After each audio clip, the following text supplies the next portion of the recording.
Marami talagang pinagkakaabalahan ng Ekonin, kaya kahit hindi pa pinalalabas ang kanilang movie or project na ginagawa, laman sila ng social media. May post na naman ng aktres na day 52 at 53. Tapos ang view dagat. Grabe ang ganda ng mga view. Nako, sa view pa lang maku-curious ka na talaga kung ano ba talaga itong project ni Janine Gutierrez. At may video pang na-share na lahat konektado. May kaugnayan siguro ito sa International Youth Day. To the climate crisis, we're leading the way, co-creating solutions online and on the ground. So lahat konektado, lahat posible. Happy International Youth Day sa lahat ng pag-asa ng bayan. At si Eko nag-share din ng video ng behind the scene niya sa Square PX.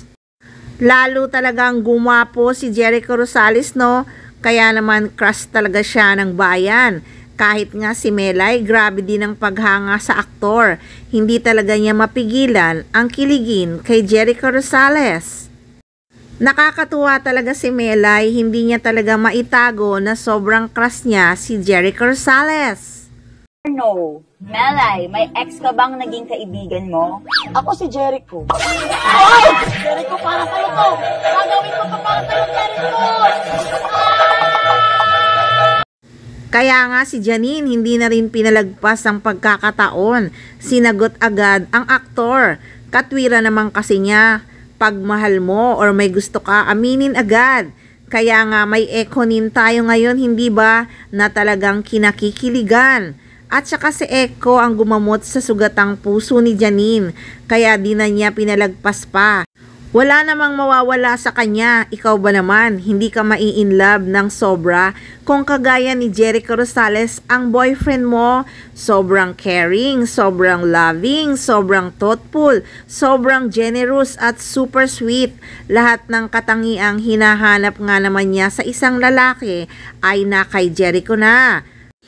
Ang nakaka-discourage lang talaga ay maraming naging ex at nahiwalay sa pinakasalan niyang si Kim Jones. Kaya nag-aalinlangan din ng mga fans na baka ganun din ang mangyari sa kanila ni Janine. Ang mauwi sa hiwalayan, nakakalungkot lang din talagang isipin pag ganon ang nangyari. Bata pa naman din kasi noon si Eko at yung nangyari naman sa kanila ni Kim Jones ay kagustuhan naman nilang dalawa yon na maghiwalay. Katwiran nga ni Janine, di ba? Everything's happened for a reason.